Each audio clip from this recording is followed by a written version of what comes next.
Have you ever wondered whether it's smarter to pay your mortgage off early or invest that extra lump sum or monthly surplus income for future growth?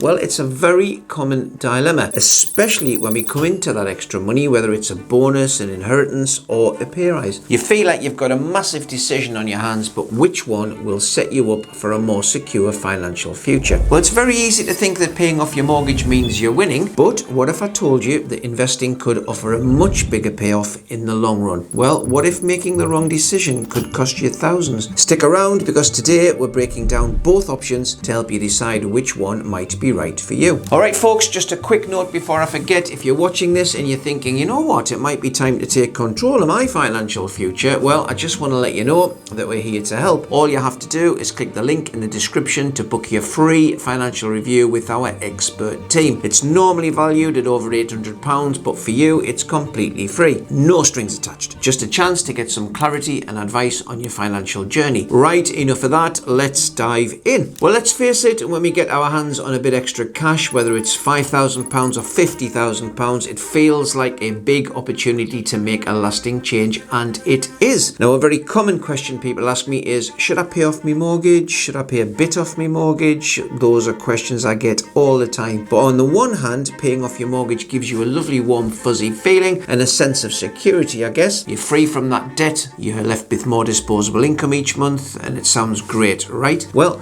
on the other hand, investing can offer the potential for much higher returns in the long term, especially if you're investing in assets that have historically grown significantly over time. However, it's not straightforward. The truth is, making the wrong move could put you back financially, not move you forward. So it's essential you know exactly what you're dealing with. Let's take a closer look at both options to see what could be the best move for you. Now, what if I told you that one of these choices could save you thousands in interest, while the other could give you a tasty boost to your wealth, potentially leading to a more financially secure future? Well, stick with me folks, we're going to find out which one might make the most sense for you and how you can use these insights to change the way you approach your finances for good. Let's kick things off with the option that is often the most immediately appealing for a lot of people: paying off your mortgage early. Well, for most of us in the UK, our mortgage is probably our largest ongoing expense and our biggest debt. It takes up a chunk of our monthly income, and let's face it, we'd love to be rid of that debt. When you pay off your mortgage early, you're essentially buying a bit of certainty and freedom. No more monthly repayments. It'll feel great, I imagine. Well, that's money you could use to save, you could invest it, or you could spend it on whatever you like. But the real benefit comes when you start to look at how much interest you're paying over the life of the mortgage. If you've got a 25-year mortgage and you make additional payments or pay it off earlier than expected, you could of course save thousands in interest. This could be huge for your long-term finances. Sounds like a good deal, right? Well, there is a catch. Before you rush to clear your mortgage, think about any other debts you have. If you've got debts with, say, credit cards or personal loans, these should really be your first priority in terms of getting rid of those. Why? Because the interest rates on those debts are likely to be much higher than the rate you're paying on your mortgage. Paying off high interest debt first could save you far more money in the long run than simply paying down your mortgage. In periods of low mortgage rates in particular, this is even more true. So let's consider the second option, investing your extra cash. On the surface, investing might seem like a bit of a gamble, especially with the volatility of the stock market and the ups and downs of prices. Well, that's the thing. Investing is all about growing your wealth over time. Historically, investing in stocks and shares will provide solid returns over the long term. Investing allows you to take advantage of growth potential, particularly if you invest over that long-term period. Now, the key is staying patient and disciplined in your strategy. If you're in your 30s or your 40s, investing now can really allow you to ride out market fluctuations, and by the time you're ready to cash in, your investments could have grown considerably, and I might even say should have grown considerably. Investing always comes with a risk though. Given the current market uncertainty, for example the recent tariff battles that are prevalent as we record this, your investments could go up in value or they could fall, and they'll probably do both in the short term and the long term. The key to navigating this is knowing your risk tolerance, having a long-term strategy in place, and most importantly, seeking professional financial advice if you're not sure. If you're close to retirement, you may want to adopt a slightly more conservative approach to investing, but if you've got time on your side, the potential for higher returns is very appealing. The goal with investing is to think long term always. If you're looking for quick returns, well, investing probably isn't the right choice for you. If you're willing to stick with it and you let the power of compound interest work its magic, it could seriously boost your wealth over time. Now, one of the biggest factors when considering paying off your mortgage early is the possibility of early repayment charges, or ERCs we'll call them. In the UK, many mortgages, especially fixed rate deals, have ERCs built in. This means that if you pay off your mortgage early, you could be hit with a hefty fee. Now, some lenders do allow you to overpay by a certain amount each year without penalty, but if you exceed that limit, you could face charges as high as 5% of the amount you've overpaid. And these charges can really eat into your savings, so it's very important to understand the terms of your mortgage before you make any large repayments. Could these fees make paying off your mortgage early less attractive? Well, absolutely. Now, many mortgages do allow those overpayments, and quite often it's about 20% of the mortgage balance each year. So before you throw extra money at your mortgage, please check your mortgage agreement. If you're going to be penalised, it might make more sense to invest it or use the money in other ways that offer a better return. It might just mean saving up separately and paying a lump sum off when those ERCs cease. Lastly, if you can comfortably afford your repayments and or you're thinking about downsizing soon after retirement, well, reducing and repaying your mortgage altogether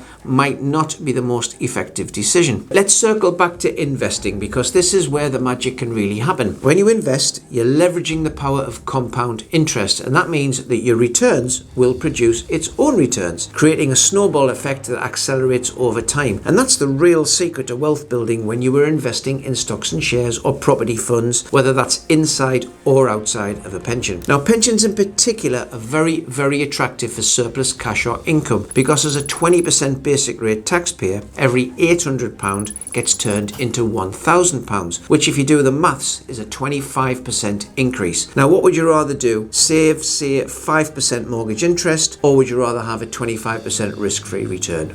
Well, as I said, the idea of investing is that your money will grow exponentially the longer it's left to work for you. But of course, once your money goes into any investment, it's not plain sailing from there. The type of funds typically used will absolutely fluctuate up and down in value, but over time, those peaks and troughs start to matter less when you look back at your average returns over, say, 5, 10, or maybe 20 years. So if you're in it for the long haul and you pick good quality investments and you put the time and effort into monitoring and managing them effectively, you can potentially outperform the interest savings you would get from committing your funds to paying your mortgage off early. So should you pay off your mortgage early or invest your extra cash? Well, the truth is it all depends on you and your individual circumstances. If you're looking for peace of mind and a debt-free lifestyle, well, striving to pay off your mortgage early might be the right move for you. But if you're looking to grow your wealth over time and are prepared for the ups and downs of investing, well, putting your money into the right assets could yield much higher returns in the long run. Now, if you're still not sure what the best decision is for your financial future, it might be time to speak to a financial expert. And if you've ever wondered what you really will need to retire comfortably, you're not alone. We've got just the thing for you, actually. If you click here to watch a real-life case study where we'll break down whether £285,000 is enough to retire early. And you might be surprised at the answer.